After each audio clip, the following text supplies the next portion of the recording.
In a time where houses are sitting on the market for 56 to 70 days on average, we were able to sell this 3-bedroom bungalow in just 7 days. And in this video, I'm gonna break down how I did that. Let's dive right in.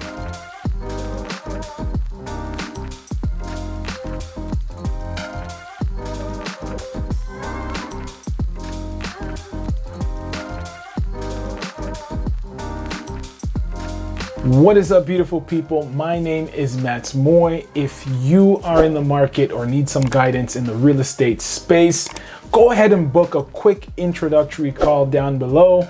I would love to hear about what you got going on, and I would love to help. So today I want to share an incredible story of how I managed to sell this 3-bedroom bungalow in a buyer's market, a market in which houses are sitting on the market for well over 50, 60, sometimes even 70 days.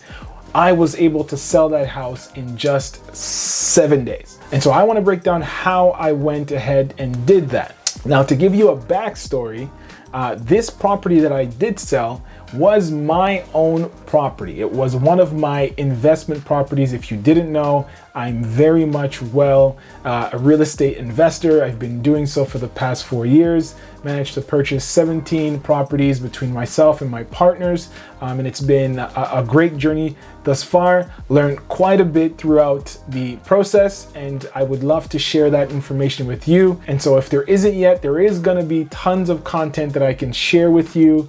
So be sure to subscribe to the channel for future content so that you get to see how my real estate investing journey has gone. And if you can pick up a few tips here and there, kudos to you. So this particular property was picked up back in 2020. It was a complete gut job of a project. We actually renovated the property from top to bottom. There were foundation issues, water in the basement. The property itself basically needed to be brought back to life. And so we did just that. We brought it back to life and made it completely modern. And you can see in these pictures and videos here exactly what we did to spruce up the property, and we really made it look good and stand out from the crowd. Now, along with all of the renovations came the furnishing of the home, which had a huge impact on the curb appeal of the property itself. It made it very attractive and easy to kind of picture yourself in it if you were a family. So let's jump into what we did to make sure that this sold in what I would consider a reasonable amount of time, or a time frame that would be considered normal than, say, a seller's market. Proper pricing. You have to be strategic in your pricing. You, more than anyone, know how much money you owe on, say, your mortgage. You know how much money you would ideally like to take home in your pocket. And so you have to take those factors in mind and say, okay, I am okay walking away with X amount of money from this particular property. So with that being said, the first and crucial part of selling your property is coming up with a good price. A price that's going to attract potential buyers to visit the property. That's first and foremost. Many homeowners make the mistake of thinking that their home is worth more than it actually is. And with that kind of thought process in mind, a lot of properties tend to get overpriced. Now, as a real estate agent, it's the real estate agent's job to speak to you and show you why a property should be priced at a certain price point and not overpriced. Because when you overprice a property, you want to know what happens? Nothing. Absolutely nothing happens.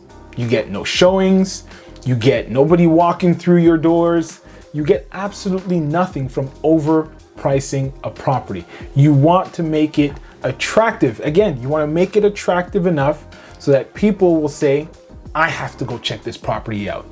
And that's where you can make people fall in love with the home. Next up, we have the property appeal.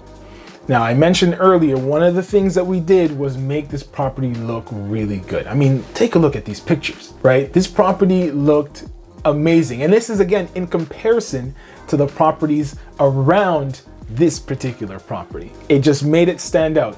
Now, to be fair, we actually used this property as an Airbnb, as a short-term rental property for quite some time, and we needed it to look better than the competition, the competing Airbnbs and short-term rentals that were in the area. So we focused on enhancing the property's curb appeal. The bungalow itself, well furnished, the interior and exterior were spotlessly clean, and it was just visually appealing, right? Again, that's one of the things that make buyers want to come visit the property themselves and actually walk through it, because it's almost like a breath of fresh air when it enters the market, where people are not necessarily staging their homes properly or taking very nice photographs or videos of the home. You absolutely need to do that if you want to sell within a reasonable time frame and at the price that you want or more. The third thing that we did to get this home sold so quickly was a pre-launch email blast. And what that means is, from time to time, I'll host open house events. I will connect with other real estate agents and just have a meaningful database of people that you can basically send out an email to let them know that we have a property coming up, its features, the amenities, what it looks like, all that fun stuff before it actually goes live. Typically 24 hours before that we make that happen, basically like a coming soon type of event. So within that coming soon period, we send out an email to almost everyone within the database, within my network that we're able to connect with, to let them know that this property is coming up for sale. And what that'll do is that'll drum up some eyeballs, some excitement to get people again in the door without even having it listed yet. So again, what that'll do is that'll create some buzz around the property before it even hits the market, and it'll generate interest and inquiries. Now, I'm gonna be completely honest. So those three factors that played a part in selling this home within 7 days. It was actually listed. 2 days later, we had a buyer come through and immediately put in an offer on the home, and it was sold in 3 days. It was conditionally sold in 3 days. 4 days later, with the conditions, they were waived, and boom, the property was sold within 7 days. During that time, we had tons of showings, tons of people walking through the door and saying how amazing the property looked. But again, it only takes one buyer to make that decision and have your property sold. So with that being said, we couldn't necessarily implement other parts of the marketing strategies to get the house sold even faster, because it already sold pretty quickly. So in the event that the house didn't sell within those first 3 days, here's what we would have done, just so I can keep giving you guys some value. So if you are getting value out of what I'm sharing here in this video, I encourage you to hit the thumbs up, subscribe to the channel, and hit the notification bell so that you can get notified when I put out a new video just like this one each and every single week. So if the demand hadn't been as high, here's what we would have done. So we would have utilized social media platforms, we would have utilized Instagram, Facebook, creating reels and various other posts to showcase basically the property, its uniqueness, and what makes it very, very attractive to people. And the whole purpose of that is just to generate online interest, right? In today's technology world, you have to be very tech savvy. You have to utilize those platforms because it can reach so many people without you having to, let's say, physically go out and say knock on doors. Not to say that we don't do that, but the reach is so much more broad.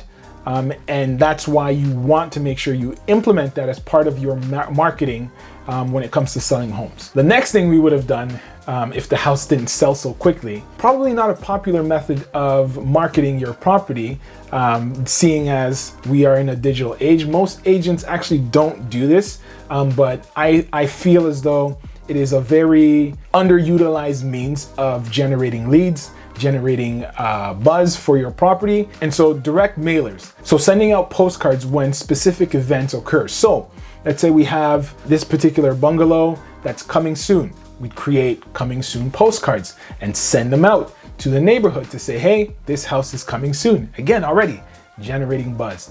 People tend not to do this anymore because they don't see the value in it. Whereas I believe that people are still curious, right? When a house goes up for sale or it's coming soon, it generates a lot of hey, when is this house coming up? How much is it going for? It creates a buzz because at some point, the neighbors around the property, they're also going to sell. And they're going to want to know how much their house is worth when your property sells, right? It's not a matter of will they sell, which they're going to sell at some point. It's a matter of when. When are they going to sell?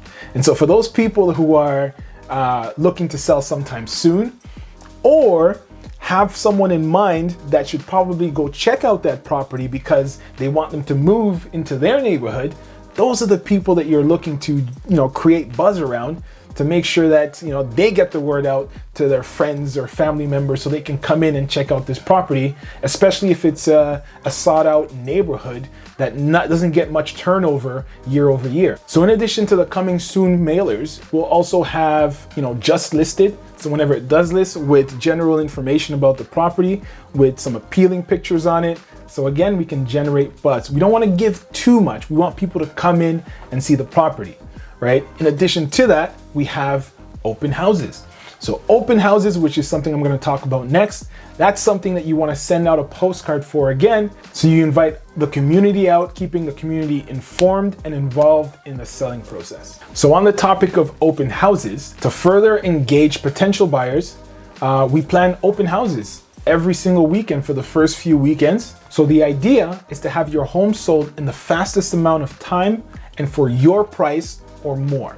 And to do that, we also host open houses. Open houses are typically held for the first 4 weekends in a row to again generate buzz, generate traffic, interest, inquiries. We want to get as many eyeballs on the house.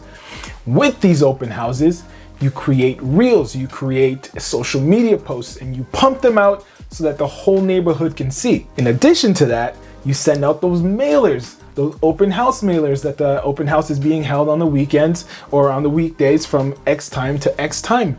That's extremely important in the selling process of your home, right? The idea behind everything that I've shared with you today is to get more eyeballs, more qualified buyers in your home and falling in love with it. So for this particular property, fortunately, our efforts proved to be effective in selling the home in just 3 days, getting it under contract, and then later on selling it in the next 4 days, so 7 days in total. We were able to sell this 3-bedroom bungalow. So there you have it, guys. I hope you enjoyed this video. If you got some value out of it, and if you're interested in making a move or just want some guidance, again, down below is the contact information for myself. Go ahead and book a quick intro call. I would love to hear how I can help you in your future real estate journey. If you like this video, go ahead and hit the thumbs up, subscribe to the channel, and hit the little notification bell so that you get notified